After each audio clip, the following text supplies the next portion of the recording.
Welcome everyone to our EDI webinar series. My name is Aya Fujiwara. I'm the director of Prince Takamado Japan Center for Teaching and Research at University of Alberta. I'd like to start by acknowledging that our University of Alberta, is located on Treaty 6 territory and respects the histories, languages, and cultures of First Nations, Métis, Inuit, and all First Peoples of Canada, whose presence continue to enrich our vibrant community. This is our second webinar in this series, and we are going to explore immigrants and intersectionality. I would like to thank the Consul General of Japan in Calgary for its generous support, which made this happen, and our two speakers, Professor Naomi Chi and Professor Sarah Doro, for joining us. EDI initiative should be one of the most significant endeavors in our institution and in our society. Japan and Canada are quite different in their national images, one representing the myth of homogeneity, the other multiculturalism. Interestingly, however, the challenges that both countries have are quite similar as settler colonial nation state. Today's webinar is designed to find out our common ground. Since its establishment, Prince Takamado Japan Center for Teaching and Research at University of Alberta has been committed to the promotion of intellectual exchanges between Japan and Canada. The current situation has made it difficult for us to interact in person and encourage student mobility between the two countries, which are significant parts of our academic mandate. But our mission remains to create opportunities for intellectual exchanges between the two countries. And today, I'm very honored to have Consul General Tatsukuni Uchida with us today. Now, I'd like to invite him to make his opening remarks. Thank you very much. Good morning to all those attending from Japan, and good evening to everyone here in Canada. I'm very delighted to attend this second installment of the Prince Takamado Japan Center's webinar series of Challenge to Equity, Diversity, and Inclusion approaches in Japan and Canada. Today's topic is migration and intersectionality. The series focuses on themes that are not exclusive to researchers and experts, but also affects everyday people. As always, I must thank the Prince Takamado Japan Center for Teaching and Research for making this webinar a possibility, and I send my appreciation. And welcome to all our guest specialists offering their expertise in today's topic. Today, we have two special guests in attendance. From Japan, we have Dr. Naomi Chi, who is an associate professor at the University of Hokkaido. And from Canada, we have Dr. Sara Dorow from the University of Alberta. In this series, the issues regarding temporary workers in Japan and Canada are highlighted, including the unique challenges they face. This involves themes of gender and family and many others. I wonder what fascinating ideas will be exchanged today, and I hope everyone in attendance shares my sense of anticipation. Why the pandemic, which we find ourselves in, seems never ending. I cannot stress enough the importance of the ceaseless effort by each of us managing to make our societies more sustainable and stable, even in such a severe and inconvenient circumstances. Today's webinar might give us some hints and tips to address problems popping out of those grueling environments through the path to equity, diversity, and inclusion. sharing knowledge, issues, good practices, and so forth in the field of temporary workers with varied backgrounds in Japan and Canada would undoubtedly contribute to the discussion from the viewpoint of migration and intersectionality. I'm interested to learn more about various challenges faced by these diverse groups of workers, and I hope the information we learn here today will help shape our future policies for the better. Again, I would like to express my appreciation for all of the hard work to make today's webinar possible, and I hope everyone participating will leave with new and valuable insights on this important theme. So thank you very much. Thank you very much, Consul General. And now I'd like to introduce our moderator, Chelsea Meir. She's a student here at University of Alberta. So Chelsea, the floor is yours. Thanks so much, Aya. And as the Consul General said, we have two speakers here today. Our first speaker is Dr. Sara Dorow. Dr. Doro is Professor of Sociology in the Faculty of Arts at the University of Alberta. Her research and teaching are in the fields of work and family, migration and mobility, gender, intersectionality, and qualitative methods. Over the last 15 years, her research has centered around sociocultural facets of resource extraction in the Alberta oil sands. She has served in a variety of administrative roles at UAlberta, including founding director of the Community Service Learning Program and chair of the Department of Sociology. Welcome, Dr. Doro. Thank you very much, Aya and Chelsea and the Consul General. I'm really, really pleased to be here. And I really thank you, the people who organized this and event and thought to invite me. I'm really looking forward to the discussion, to Naomi's talk, and especially to be under the banner of Pathways to Equity, Diversity, and Inclusion. In recent decades, researchers have tried in various ways to capture the importance of spatial mobility, and for that matter, immobility, to social experiences, identities, and relations of inequality. And while we often tend to equate movement with freedom, we also know, of course, that the opposite can be true. Moving across and through spaces is a product of, and also produces, various forms of both inclusion and exclusion, freedom and unfreedom. If identifying paths to EDI depends on identifying the mechanisms of inequality, then I'm suggesting intersectional immobilities and mobilities as a powerful tool for doing so. Mobility justice scholars ask questions like, who has the choice to move or not within a particular context? How are the free mobilities of some made possible by the constrained mobilities or immobilities of others? How do people use mobility or stuckedness as a form of resistance? Within the world of paid work here in Canada, these questions have been applied to issues such as urban commuting injustice, the impacts of working while mobile, such as a truck driver, on individuals and families, or the use of temporary migrant workers to manage seasonal labor needs and overall labor costs, among others. Also of interest, especially in the context of Canada, are the various forms of mobility that perpetuate the workforce needs in remote resource developments and extraction projects. That takes us to my work. For the last 15 years or so, and this picture of me tells you how long I've been doing this, I've conducted a series of research projects in the Athabasca oil sands region of northern Alberta, touted as the world's third largest petroleum reserve. Over the years, I've used multiple methods to study work, family, migration, and mobility in the region, most often deploying an intersectional lens. For 7 of those 15 years, I was part of a large project focused on what's called employment-related geographical mobility, or ERGM.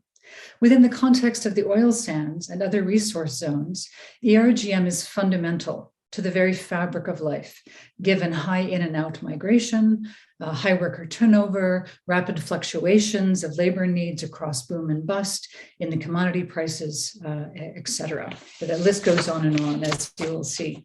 The oil sands cover an area almost twice the size of Hokkaido, in which tens of billions of dollars have invested over the last 20 plus years. At the center of the region sits the urban area of Fort McMurray, with a population that has varied between 60 and 90,000 over the years. Scattered throughout this deep yellow area are dozens of oil production sites and work camps that house tens of thousands. There are many different and intersecting forms of ERGM, from long daily commutes up to 2 hours each way for workers who reside in town, to temporary labor migration, whether high-paid environmental consultants or temporary foreign workers in low-paid service jobs, to fly-in, fly-out, and drive-in, drive-out labor that bring tens of thousands of workers on rotations of 1 week or more, where they then stay in work camps. This web of unequally linked comorbidities is crucial to shaping the intersectional inequalities in people's working lives, but also to making the wheels of industry go round, and thus to capital accumulation. I draw on scholars who have highlighted the shifting constellations of power that shape social relations of mobility and immobility in and across space. For example, the differentiated mobilities between low-paid care work and higher-end professional workers. Mobility studies scholars have begun to grapple more in recent years with intersectionality, as so powerfully conceptualized by Kimberly Crenshaw and feminist scholars after her. This approach focuses on the ways in which intersections of race, gender, class, etc., combine to structure, differentiate, and link lived experiences of inequality and transformation. At the same time, there's been quite a bit of debate lately around the misuse of the concept in literature. Critics have pointed to a misguided focus on individual identity, on race, gender, etc., as being treated as immutable things, and on sort of preference for focusing on domination over intersectional resistance, as well as the failure to take account of colonial processes and Indigenous ways of knowing. I think one reason I've become so interested in mobile work, and more specifically unequal relations of mobility among differently situated workers, is that it forces us to see intersecting social categories of power as both enduring and adaptive, and as structurally formed, relationally reproduced, and individually lived. So today, in the short time that I have, I want to illustrate and enliven these ideas through several examples from across my 15 years of research in Fort McMurray and the oil sands. Presenting an active sort of multidimensional web of mobilities is difficult in the sort of linear confines of a talk. So I present several snapshots of comobilities within this regime. You'll notice I just use that word regime. I'll come back to it. So I want to start with an example of translocal chains of immobile reproduction and production. And I think this will resonate with Naomi's work. Rochelle was a live-in caregiver in Fort McMurray who came to Canada by way of 4 years in Hong Kong and then 3 years in Cyprus doing the same kind of domestic work. She left the Philippines for a variety of reasons: the inability to find a job that adequately could use her training in business, a desire to support her parents and 2 children, and a divorce from an abusive husband. The opportunity to come to Canada was expensive, given all the paperwork, but was especially welcome because it offered the promise of permanent residency, an exit from constant temporary migration from here to there. Rochelle had never heard of Fort McMurray, but that was where she ended up, watching the 2 children of a married couple, Ben and Luann. Ben and Luann had moved to Fort McMurray from Ontario some 3 years previous, with the idea of staying there in Fort McMurray on the infamous 5-year plan, long enough to make money from the oil boom to then return home and buy a good house. Ben was a maintenance worker and Luann a health and safety officer. Each day they commuted more than an hour each way, out from Fort McMurray to different oil sites for 10-hour shifts that varied between day and night. In the absence of affordable childcare overnight, they did what hundreds of other oil industry working families did. They applied for a live-in caregiver through the Canadian Temporary Worker Program. They were relieved when Rochelle arrived, as it allowed Luann, who had gone part-time, to watch the children, to take more shifts, and thus to more quickly realize their 5-year plan to move back home. This social relation is rich with intersectional co-immobilities and mobilities. The domestic migration of mostly white and usually male Canadian workers feeds the productive needs of the oil industry. The transnational migration of mostly racialized and female care workers feeds the social reproductive care needs of those oil workers and also of caregivers' own families back home. But this is only the sort of one, first layer. Rochelle's immobility, the requirement to stay and fulfill her 2-year contract to be eligible for permanent residency, and importantly, her flexible 24/7 availability in the home to cook, clean, and watch children, allowed Ben and Luann to make the long daily commute, work long shifts, take night shifts, and to fulfill their 5-year plan to return home with money in their pockets. As Rochelle put it, I make good money for them. This intersectional chain of immobile and mobile work makes the oil industry work and work 24/7. Another snapshot of the oil sands immobility web is found in Intertwined circuits. Gina is a white woman who lives in Edmonton and drives back and forth on a rotational schedule of 2 weeks on and 2 weeks off, staying in a work camp when she's at work. She drives a heavy hauler, a giant mining truck. She was hired in the mid-2000s when the oil industry began actively recruiting women, citing them as more reliable and safe handlers than men of these big, expensive machines. Each day, Gina gets up at 5 a.m., boards a shuttle bus that takes her from camp out to the mining site for a 12-hour shift, where there's high expectations for speed, efficiency, and safety. It was not uncommon for Gina to go 12 hours nonstop on her circuit of loading and dumping earth, the constant bumping of the truck, rattling her insides, and the seatbelt chafing at her breasts. Short breaks were built in, but for Gina and other women, these were not real breaks, since they did not allow enough time to get to a bathroom, take off gear, and relieve yourself. Many male drivers just pee in a bottle. Each day, Gina faced harassment on the job as a woman, but was proud that she had toughed it out and proven herself to them and to her child, and was putting money in the bank for her child's future through this combination of drive and drive out work and driving a circuit each day in a truck. Helene is a white woman from Atlantic Canada who at age 60 saw an ad for shuttle bus drivers in the oil sands, training included, and thought, why not? For decades, she had been stuck in her same small town, taking care of family members as a mother, wife, and now grandmother. And with her husband gone, she wanted to make some money so she could travel the world. So she signed up and quickly grew to love her job, shuttling oil workers like Gina between work camp and work site. She would fly back to Nova Scotia every few months for 10 days at her company's expense and stayed in camp when working. While many fly and fly out workers complain about camp, Helene said she loved it because after decades of cooking and cleaning for others, she didn't have to do it anymore. The camp staff did it. Helene didn't make a huge amount of money, 1/2 to 2/3 what Gina made working an oil job, but she felt she was exactly where she was supposed to be and felt free. FIFO work had helped her get unstuck from the grind of gendered domestic work, and the pay and perks of that job were allowing her to fulfill her dream of being a mobile tourist.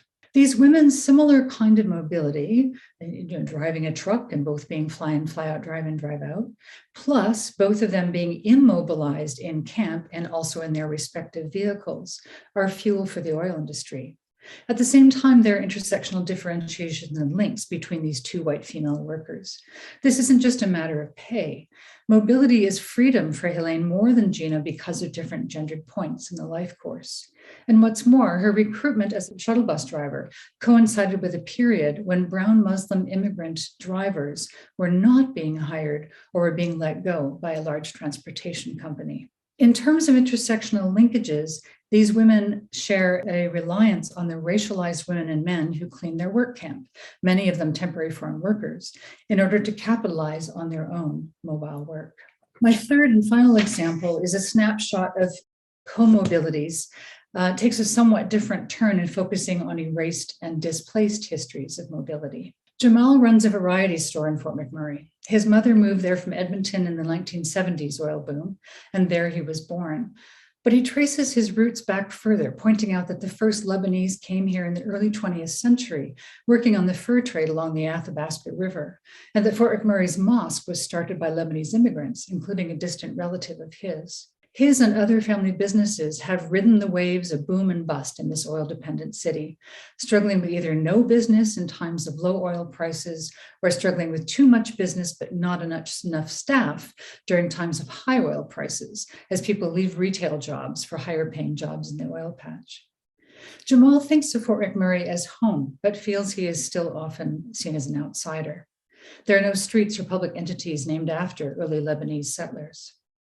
Jamal would like to stay and raise his family here, but he is thinking about moving to Edmonton or Calgary, especially given the ongoing oil downturn and what he sees as the continued sidelining of racialized and Muslim people in the community. Patrick was one of the first people I met in Fort McMurray at a small bar and restaurant called the Oil Can, an important local meeting place that has since been torn down. Patrick is a Cree man of around 65 years of age. One day during the boom years of the early 2000s, we sat by the river, our backs to the very busy highway, Highway 63, that carries workers, equipment, and parts back and forth to the region. Patrick pointed to the river and said, "Growing up, that was our Highway 63. Patrick and his family would move seasonally up and down the river for hunting, trapping, and berry gathering. Patrick worked on and off in the oil sands throughout his life, struggled with alcohol, and then was in and out of housing, moving between a shack in the woods and a relative's house in Fort McMurray. As we walked down the street, Patrick pointed to where his uncle's house had been, and a bit further along, down to where he was born in a moose hide tent. He said, "We Indigenous people have been here 20,000 years, and these white men say they discovered it." Jamal and Patrick's stories together highlight the erasure of mobilities, place-based histories at the intersection of race and citizenship. Both of them claim historical relations to this place, including through movement and migration in and across it, the comobilities of humans, rivers, and animals. At the same time, Jamal is part of the history of colonial relations with Indigenous peoples via the fur trade and the settlement of the region.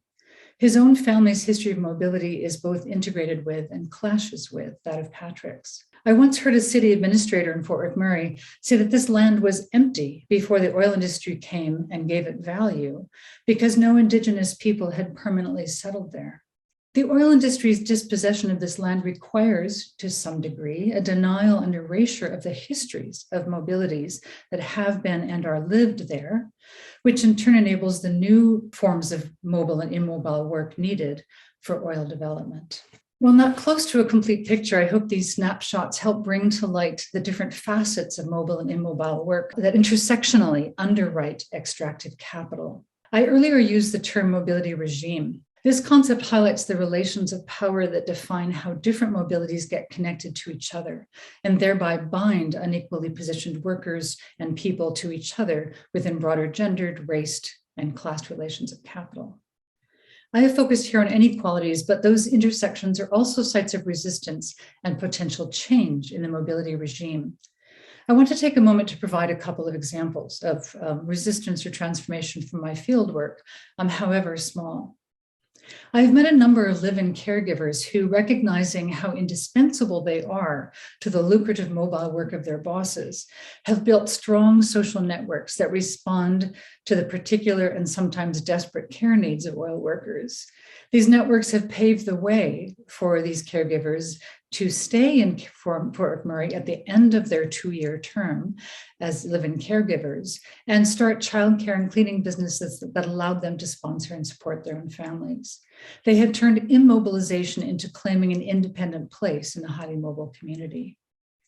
And for a second example, I recently met an environmental steward in an Indigenous community not far from Fort McMurray, who set up a system of cameras to track and demonstrate the crucial migratory pathways of animals across traditional lands threatened by oil industry expansion. Following the movement of animals serves as resistance, a way to reclaim land-based relations. What's more, the work of his office depends not only on his own mobile work checking those cameras, but also on a team of environmental engineers, some of them temporary migrants or immigrant workers themselves. The path to EDI here is in recognizing the deeply structured and unequal ways in which we are bound to each other through mobility, justice, and injustice, but also in recognizing where and how people forge pathways of EDI through their responses to injustice at the intersections of mobility. Thank you very much. Thank you so much, Dr. Doro. That was a really fascinating talk. Our second speaker is Dr. Naomi Chi. Dr. Chi is an associate professor at the Graduate School of Public Policy, Hokkaido University. Her area of specialization is East Asian politics with an emphasis on migration, demographic changes, multiculturalism, gender, ethnic and sexual minorities, as well as human security in East Asia. She is currently the president of the Association for Borderlands Studies, as well as a researcher of the Eurasia Unit for Border Research in Japan and the Arctic Challenge for Sustainability project at the Arctic Research Center in Hokkaido University. Welcome, Dr. Chi. Thank you very much for the wonderful introduction, Chelsea. And there's so many things that I want to thank today. First of all, thank you, Aya, for inviting me to this seminar. Thank you, Sarah, for your wonderful presentation. I learned a lot, and there's so many things that that we can share and discuss. So I'm really happy about that. I'm originally from Vancouver, Canada.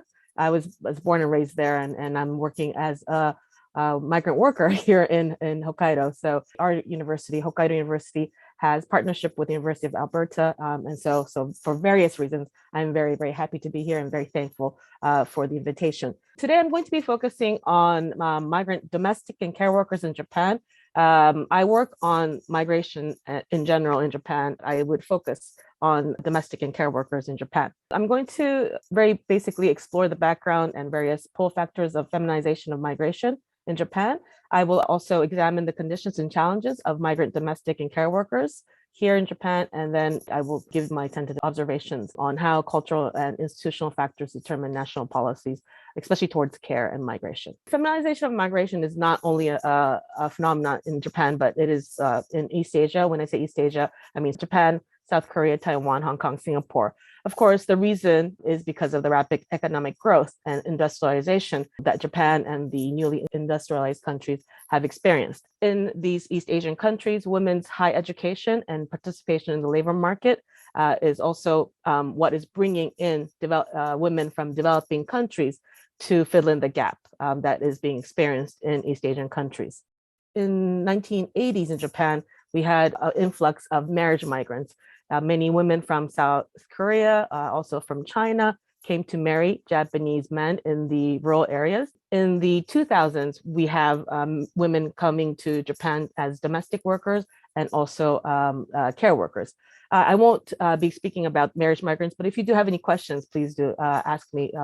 This is something I've been working on as well. Today, I will be concentrating more on domestic and care workers. First of all, the acceptance of domestic workers in Japan, it is actually quite recent, and it's under the revised act of the National Strategic Special Zones. In Japanese, we call Kokka Senryak Toku, and this was implemented in July of 2015. What this allowed was migrant workers to come to Japan to work as domestic workers for up to 3 years. It allows these domestic workers from abroad to work in the special deregularization zones. I will show you a map after this slide. This acceptance of domestic workers came with the idea that in Japan, yes, we have quite a bit of women working, but we need more women to work because we're experiencing labor shortage. It was actually in parallel with Prime Minister Abe's strategy on actively requesting women to work in the Japanese labor market. It was called SHINE. In Japanese, it was Josei no Kagayaku Shakai. Prime Minister Abe meant was that he wanted more women to work, and where women could actively work in Japan and shine. That was the policy. As I said, it was in parallel with putting more women into the Japanese workforce. In order to reduce the burden in the household, the Japanese government decided to put in these special zones where they can have domestic workers from abroad working as domestic workers. Now, this was all under this big policy, this sort of umbrella of Japan revitalization strategy of 2014. And in 2015, the Japanese government implemented the revised Act of National Strategic Special Zones. Now, these special zones, mostly in the main island of Honshu, in the bigger cities, in the bigger urban cities, including Tokyo, Aichi, the Aichi prefecture. As you can see, it's all in the urban areas. Domestic work that the Japanese government implemented is housekeeping work, which includes cooking, washing, cleaning, shopping, and other general house duties. But it does also extend to jobs like necessary protection of children, also protection of the elderly. This is problematic because in the policy, it says excludes feeding or bathing or cleaning the excrement of the elderly. That's for the care workers. Now, the Japanese government has been very strict with the division of labor. So domestic work includes general housekeeping sort of work, whereas care workers includes the feeding and bathing and the cleaning part. So they've made sure that they divide that. The requirements for the migrant domestic workers are as follows. They need to be at least 18 years of age. They need to have at least 1 year or more work experience back in their home country. Of course, they need to have various housekeeping skills and knowledge, and they need to have Japanese language proficiency level of N4. For those of you who aren't familiar with the Japanese language proficiency test, level 1 is the highest. That's what you need to come and study at a university in Japan. N4, you will be able to read the basic katakana, the basic alphabets, Japanese alphabet, and you might be able to say few phrases, but obviously it's bare minimum. And one last thing, you cannot bring your family. So those are the requirements for those who want to come to Japan to work as domestic workers. How are they accepted into Japan? It's through companies. So the accepting companies, there's 6 companies, housekeeping companies in Japan, and they're responsible of accepting the workers themselves. So the accepting company must directly employ the migrant worker on a full-time basis, and they need to conclude an employment contract. So when the Japanese government was thinking about implementing this new policy, they did their homework and they looked at various cases around the world, and they looked at where the problems lie. The Japanese government thought it was important that they are working on a full-time basis and that they have an employment a proper employment contract. This is an also important point. The amount of salary must be no less than the Japanese counterpart who engage in the same kind of activity. The company must also secure residence. Now, this was also a very important point, that domestic workers that come to Japan would not be they would not be working as a live-in domestic worker. They would be secured residence, so they'll have a dormitory, and they would go back and forth. So there is no there's no way to become a live-in domestic worker. And the employment period must not be more than 3 years, and there is no re-entry. That means basically you come, you work for up to 3 years, and they ask you to go back. So in general, there are some exceptions, but in Japan, in many cases, some of these new programs to bring in workers to Japan, it does not allow for permanent residency. Now, the new policy in 2019 does encourage settlement or permanent residency, but all the other programs, including the technical intern program, this bringing in the domestic workers into Japan, they do not actively, of course, encourage settlement. And in some cases, you're not able to do so at all. With this new program, the management side includes the third-party management council, and it includes the relevant local governments, cabinet office, immigration bureaus, labor bureaus, and regional bureaus of economy, trade, and industry, and they monitor the system. So basically, if there's something that goes wrong, the third-party management council is responsible to give notice to the company, make sure that they fix the problem. The criticism is, of course, that third-party management council, it's not a very big council. They can't oversee all the activities. There are problems, issues. Sometimes the domestic workers are abused in their relative homes that they're working in. Of course, they can't cover all of the domestic workers. One of the criticism, of course,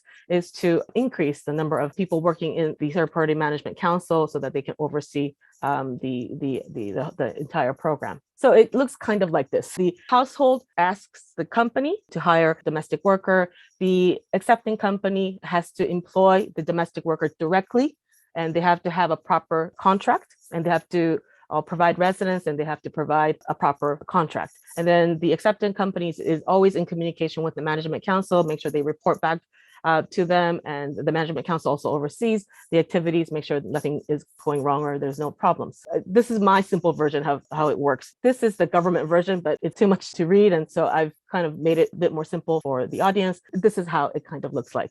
And it was implemented in 2015. The first 3 years was a pilot program. They decided that it was a good program for Japan. They have continued, and now the deregulation zones have not changed. This still remains basically in the main island, but they have continued, and we still we have a number of domestic workers that come to Japan to work, and many of them are from Philippines. The idea was to bring in domestic workers to Japan to allow more Japanese women to work and to reduce the household burden. Many of the women that come to Japan are from Southeast Asia, with most of them coming from Philippines. A couple more criticisms towards the program itself. Prime Minister Abe, when he implemented this program, he repeatedly stated that this is not acceptance of immigrants. So this is the Japanese government's official position on migration. They're not accepting migrants. They're bringing in these domestic workers to ease the burden of Japanese women. That's the logic that they use. And it's repeated in other programs as well. Prime Minister Abe repeatedly said that we are not bringing in migrant workers. We're not bringing in low to mid-skilled labor to Japan because that could, be detrimental to Japanese social order. But we are bringing in these people in so that this is for Japan. It's good for Japan. That's the logic that they use. So basically, the domestic workers, he said, we are bringing them in. We're not accepting immigrants. They're coming in to ease the burden of our Japanese women and utilizing these foreigners to conduct housekeeping services. With the aging society, Japan is still struggling with their long-term care insurance. It's still under review. Many scholars and experts, we're concerned that Japan is more and more towards the marketization of care work and services, brings in foreign domestic workers or foreign workers to Japan. It's cheap labor, but it brings a lot of challenges for these domestic and care workers that come into Japan. That's something that we're a little bit worried about. Even though they come, there is no encouragement of permanent residency. So they come and they have to leave. I mean, 3 years is not a short period of time, right? In Canada, if you live for 3 years, you are allowed for citizenship. Do we think 3 years is a short time or is it a long time? I mean, if you live in a certain place for 3 years, it's not a short period of time. Some may think of maybe perhaps staying a little bit longer, but that is not the case for the domestic workers. So that's something that we are a little bit worried about. They can come and work, but once they're done, goodbye. That's not how we should be treating our migrant workers. Now, the care workers are on a different program. They come to Japan on the EPA, the Economic Partnership Agreement, and they come from 3 countries, from Philippines, Vietnam, and Indonesia. Aside from that, we also have a new visa status called CARE, and it's for those foreign students who come to Japan to study in care work. And once they become certified care workers, they can apply for a care work visa and they can stay in Japan. Also, caregiving is part of the TITP. So in various forms, care workers from abroad are being brought into Japan. But the very first was the Economic Partnership Agreement, EPA. So I'm going to concentrate on that today. The MOU, or so the EPA with the 3 countries were signed in different years. So Indonesia was the first country in 2008 and Philippines in 2009. Vietnam was the last one in 2014. The conditions are a little bit different, but in general, what happens is they're matched in their home country. They have to have care work experience in their home country, and they also have to have language proficiency. N5 for Indonesia and Philippines, and then N3 for Vietnam. The reason why it's different for Vietnam is because they did their homework and they realized that they need to have a little bit of Japanese proficiency before coming into Japan. And so this is why they decided that instead of N5, they would ask care workers from Vietnam to have N3 level. So, certain level of Japanese to come into Japan. Once they come into Japan, they are given a designated activity visa. And what that means is that they are put into various care facility and they're trained in those care facilities. Because they're not certified yet, so there are certain type of work they cannot do. They work alongside Japanese care workers. So they're given 5 years to do this. So they have 4 years of training at the job. And then the last year, in the 5th year, they have to take the Japanese national exam, the certification exam. The passing rate for care workers are a little bit higher than nurses. Now, the EPA actually covers not only care workers, but also nurses. There has been a constant lack of care workers and nurses in Japan ever since the 1990s. And that's why the EPA with these countries allowed to bring in nurses and care workers from these 3 countries. The nurses have different problems. Now, the passing rate for nurses is 15%. And so it's very, very low, and it's not as successful as the Japanese government wants it to be. For the care workers are a little bit different. The exam itself is, yes, there's a written part, but the majority is actual sort of it's a practicum, and so the passing rate is a little bit higher. The data that I'm showing you is only up to 2016, but I checked the data for 2020, it was 46%, so about half. So ever since the implementation of bringing care workers through the EPA, it started out from about 30% or so higher 30%, and now it's up to 46 or almost half. So half of the people that come to Japan as care workers after their 4th year and their 5th year of being in Japan, when they take the exam, half of them pass. Whereas for the nurses, they only have 4 years. So in their 4th year, they have to take the national exam. for Japanese students who go to nursing school, they take the exam, 80% pass. That means 20% of Japanese students fail the national exam for nurses. Again, depending on, if you think that's a large number or a small number, I think that if 20% of Japanese students, native speakers, cannot pass the exam, if you can imagine those people with only N5 coming in, I mean, from Vietnam is N3, but it's going to be very difficult for them to pass the exam. When they come to Japan, the first 3 years for nurses, the first 4 years for care workers, there is no Japanese language education. It's basic because they're coming to Japan as nurses, as care workers. They have to concentrate on being trained as care workers in Japan. That's why they're not given any Japanese language education. However, having said that, the care facilities themselves organize Japanese language lessons. So it's upon the discretion really of the care facilities. The care facilities provide Japanese language education for the migrant care workers. This is a photo of Filipino care workers that have come to Japan and they're being trained in their facilities, Vietnamese care workers. This is a photo that I took in a town called Yoichi, which is about an hour away from Sapporo. This is Victoria. She's from Philippines. She was working at a care facility in Yoichi. Again, this is Indonesian care workers that are taking Japanese lessons, then organized by the facility. One last thing I wanted to say about the care workers and also the nurses. When they come and they take the national exam, for the care workers, as I said, half of them pass. So that means half of them don't. What happens to the 50% of those people who don't pass? Unfortunately, they have no other way to stay in Japan. So they have to go back to their home country.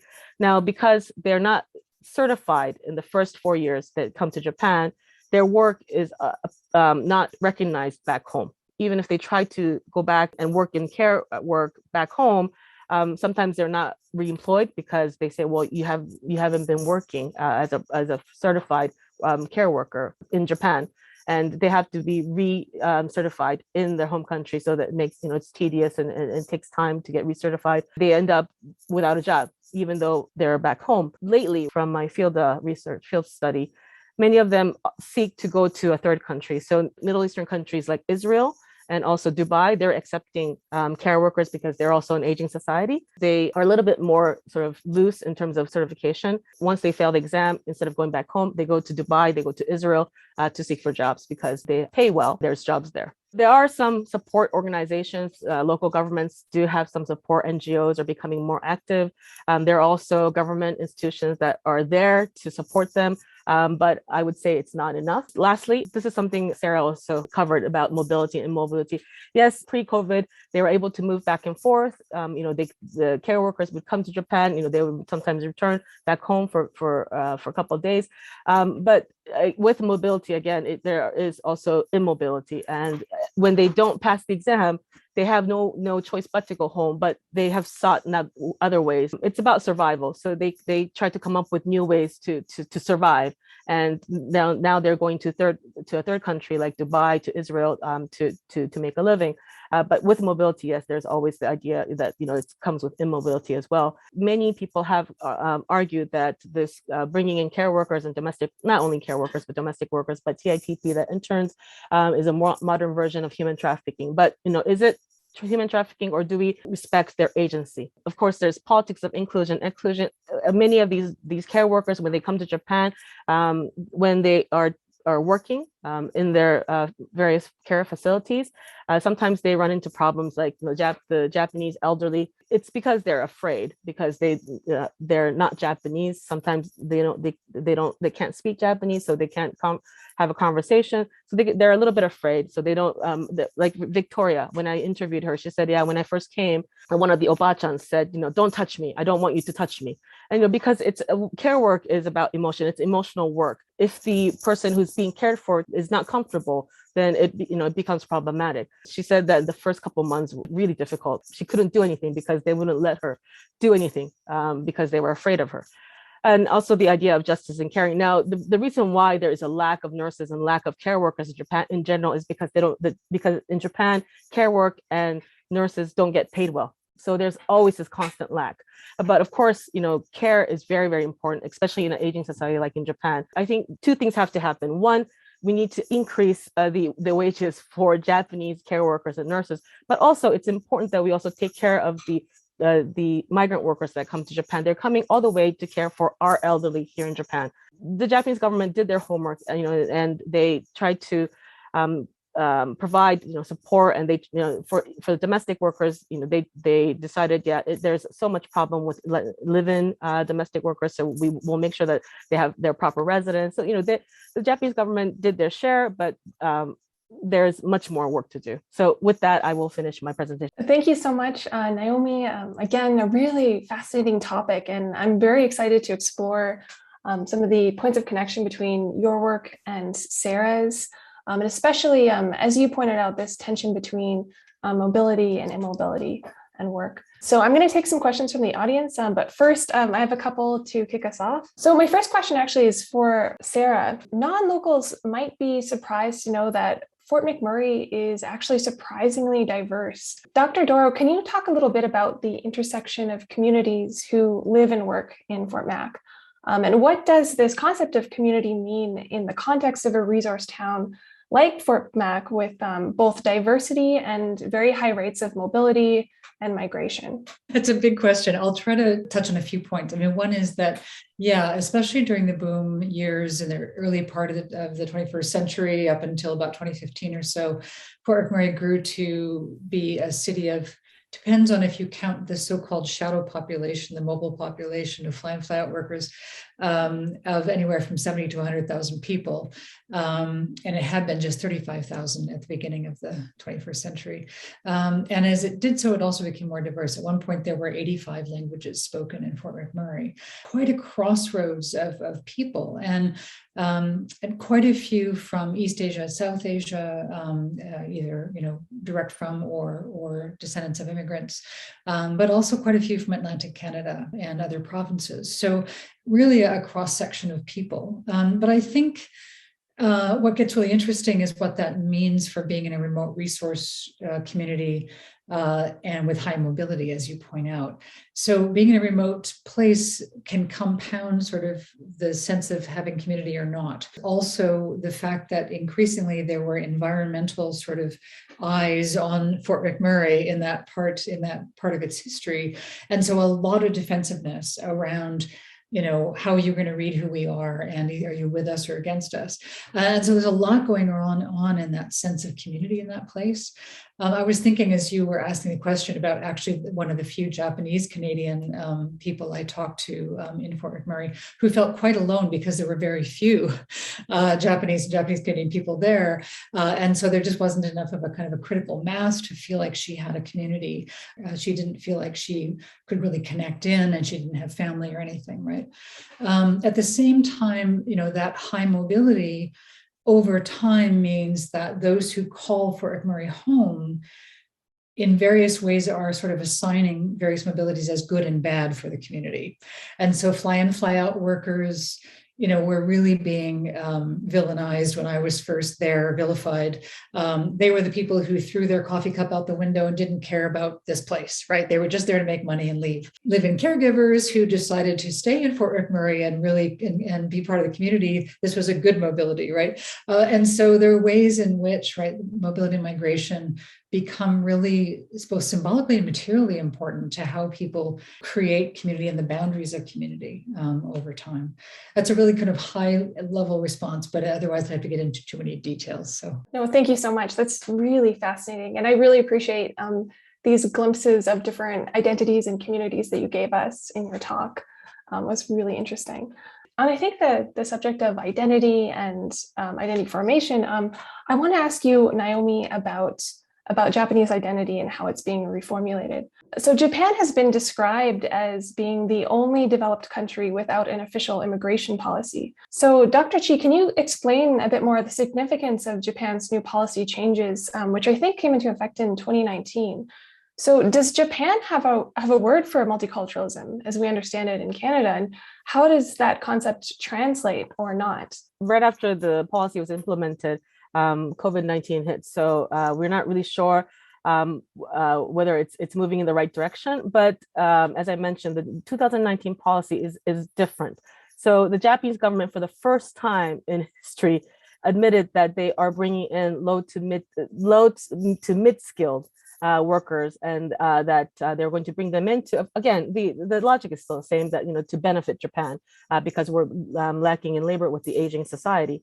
And the 2019 policy is called the designated activities, tokutei gino. It's for specific industries. It's not open to all the sectors, but it's for those, for instance, including services. Manufacturing worker is also included in this 2019 new policy as well. For the first time, it does encourage settlement, encourage permanent residency. In that sense, it's a new turn. But what we're concerned is that because the TITPs, the technical interns, they come on almost the same type of work. The designated activity, or Tokutei Ichigo Nigo, the new policy in 2019, includes services, care work, includes manufacturing, and also includes working in farming and fishing. It's all, so they overlap. But the Japanese government insists that they keep the TITP, the internship, the technical internship program, and the new policy, and they're doing it in parallel. Although one encourages settlement, of course, TITP doesn't. You come to Japan to work for up to 5 years, but it doesn't encourage settlement. You have to go back. There is no choice, and it's not renewable. We fear that they're still going to bring in cheap labor using TITP. The Japanese government, they don't really know what type of people they want to have stay in Japan. I think they're trying to figure that out. What type of migrants, foreigners, do we want to have in Japan to stay? I think they're still in the midst of trying to figure this out. But that's the concern, the main concern. If it's overlapping, if the type of work they're doing is overlapping, initially we thought maybe perhaps they would get rid of TITP, but they didn't. And they insist that they keep that around because, again, the logic behind TITP is that we are transferring Japanese technology to those people in developing countries. That's the logic behind TITP. And so even though the type of work that they do overlap, the Japanese government's logic of bringing TITP into Japan and the Tokutei Ichigo, the new designate activities 1 and 2, they say is different. So we fear that they're still going to bring in cheap labor using the TITP. Having said that, the new policy of bringing in migrant workers and encouraging settlement is a new turn. In terms of multiculturalism, we do have a word, tabunka shugi, but it's the word we just use in academia. The word that they use in general in Japan, or the Japanese government uses tabunka kyosei, which means multicultural coexistence. And there are various policies under that big umbrella of tabunka kyosei, or multicultural coexistence. Problem is, put it very simple. At this moment, the idea is that, people with various backgrounds, we should try to, make efforts to live together as a community, but it's not very specific. When people who do migration studies, when we say immigration policy, active immigration policy, we mean that includes integration into society, which is the term that we use in Canada, right? When we say multiculturalism, it means integration into the host country as well. But that's what's lacking, I think, in Japan, is the idea of integrating these foreign migrants into Japanese society. It's not that there's not efforts being made. I think they're still in the process of trying to figure out, they say coexistence, but they don't know yet how to do that. So I'll leave my comments at that.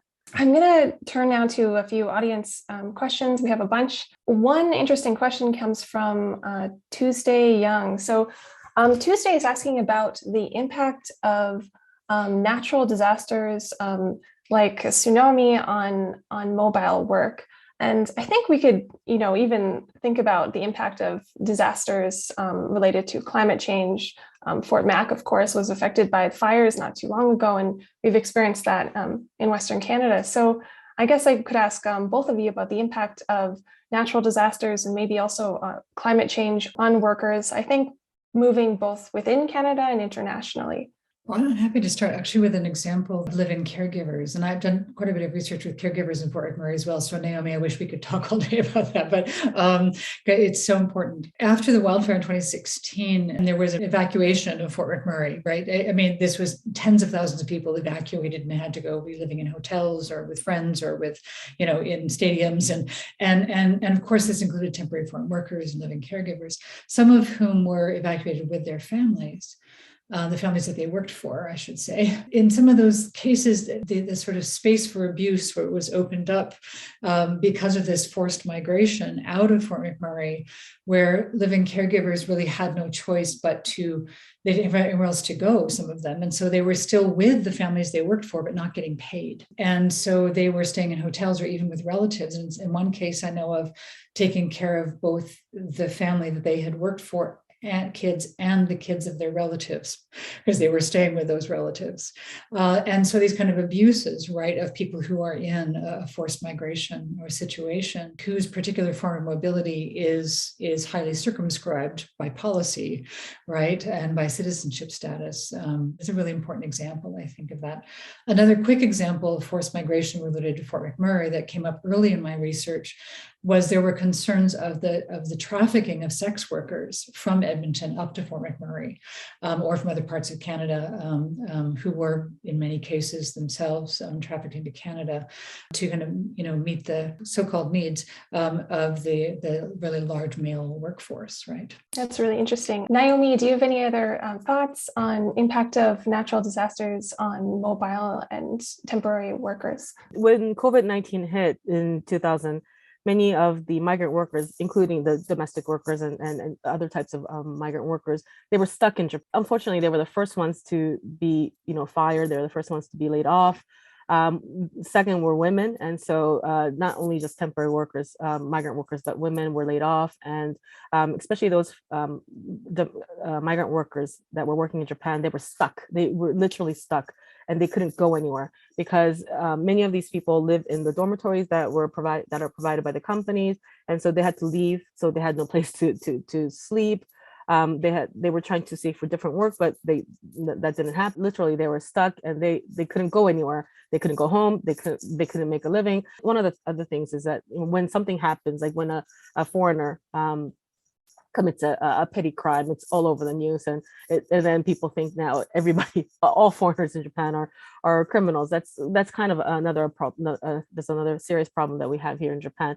But leaving that aside, so there was a couple of Vietnamese interns that had nowhere to go, and they stole food. When they were taken to the police station, they literally had couple hundred yen in their pocket. They had no money. They had nowhere to go. There were NGOs that helped at the time, but there were so many people that were just stuck and they couldn't go anywhere. Once the Japanese government decided, we'll have charter flights taking them out of the country, they were able to leave, but it took a long time. And many of them were living on the streets, literally living on the streets. And there was nothing we could do to help them. Again, NGOs, there were like a Buddhist temple that helped them. They sheltered them for a couple of weeks. So there is a lot of sort of support from local community. That's something that I wanted to emphasize as well, that the local community is quite friendly and they're much more accepting. For a few months, we had these migrant workers that were stuck and they couldn't go anywhere. And there was nothing we could do. A lot to think about. And as you say, mobile and temporary workers are often most vulnerable when these things hit. I have another question here from Eric Chan. Eric asks, how might we apply the findings in your presentation? I think he's talking to you, Sarah, to legislation or policy to destabilize relations of power that subject migratory workers to harsh working conditions? Absolutely crucial question. When I first saw it on the Q&A there, Eric, I thought my mind sort of started racing. But one example that comes to mind is one that actually relates to temporary foreign workers and including live-in caregivers here. We were talking, Naomi, about sort of the pilot projects and the changing policy.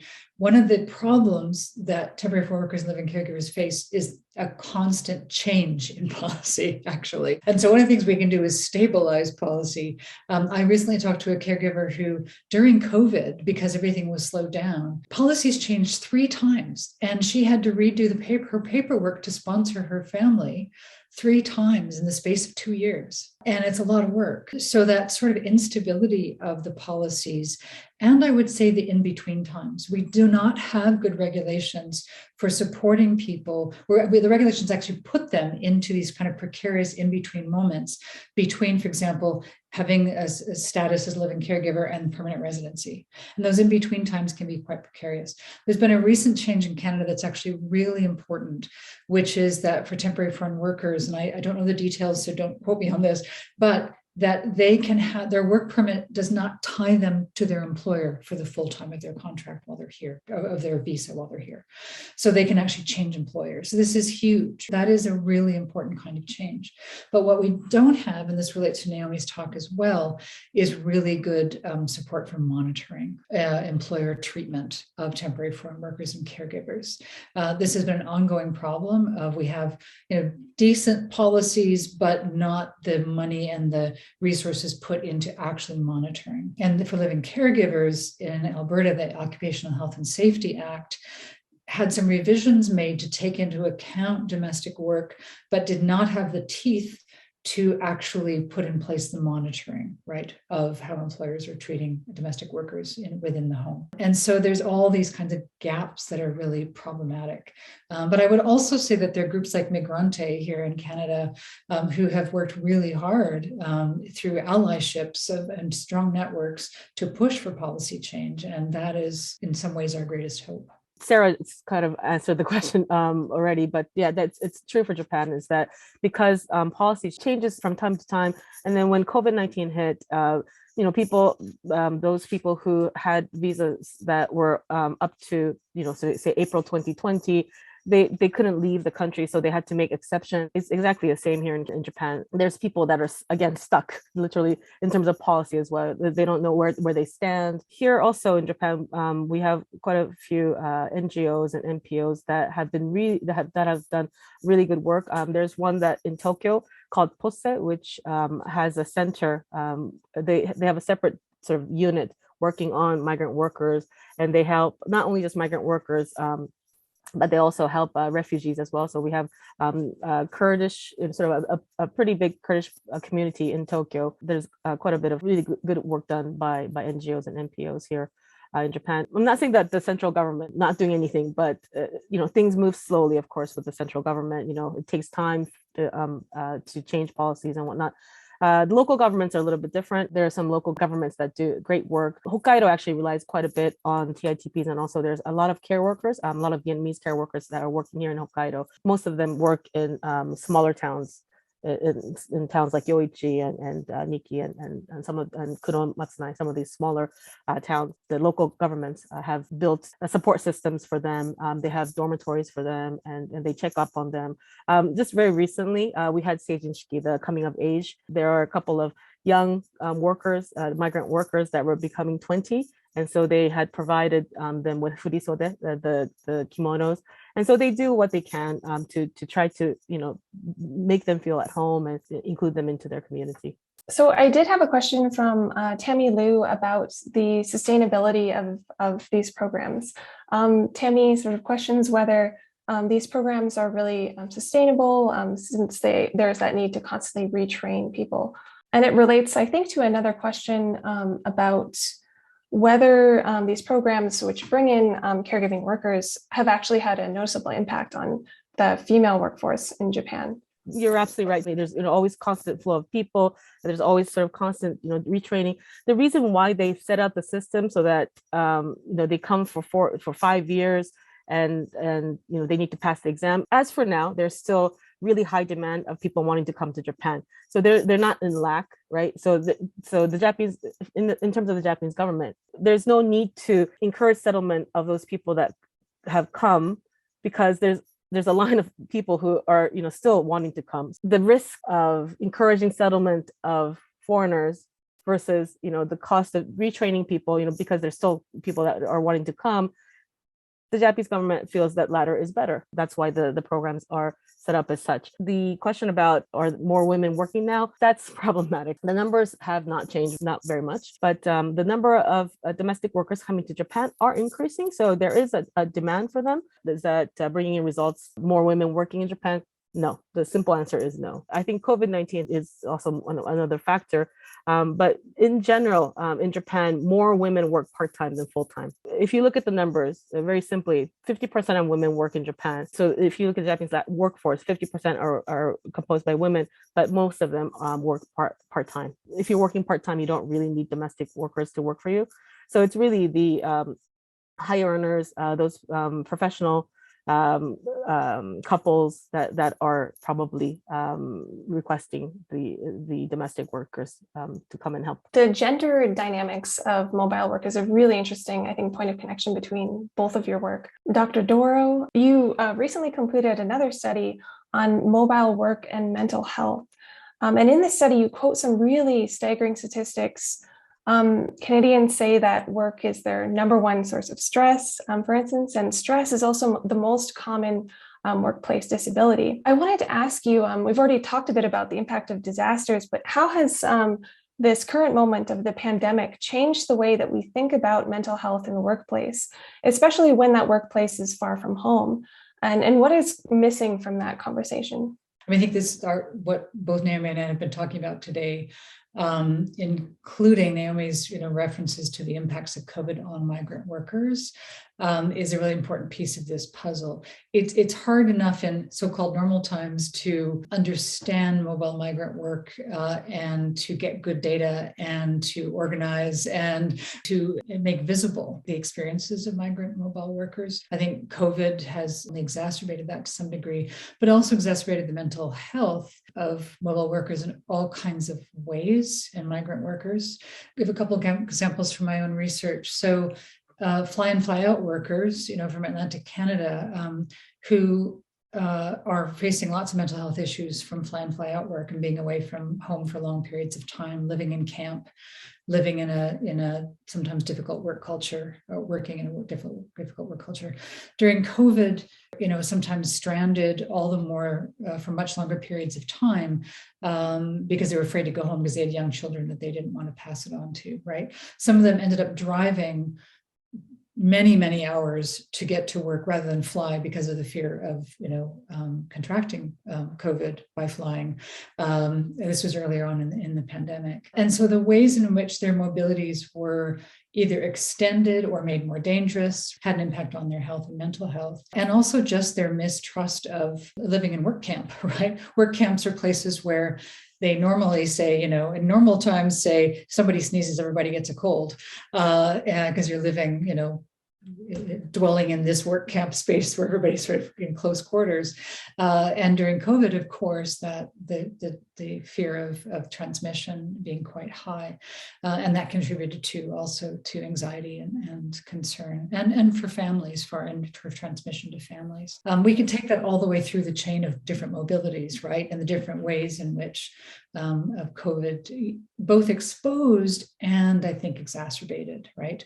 So the mental health issues that come with migrant work and mobile work. You think about the housekeepers in camp, many of whom are now former temporary foreign workers who have to clean in camp all the time as well. And there have been outbreaks in camp after camp. And they're also fly in, fly out, those housekeepers. Yeah, it goes all the way down, right, through the whole web of mobility. Mm-hmm. Thank you very much for your fascinating talks and discussion, Professor Doro and Professor Chi. And of course, thank you so much for leading the discussion, Chelsea. Thank you so much to the audience. Your participation is very important to us. And we will continue our EDI series, the third one in February, and we will soon circulate information. So if you are interested in our activities, please subscribe our newsletter by writing to PTJC at UAlberta.ca. Thank you so much, everyone. I'm looking forward to seeing you again soon online.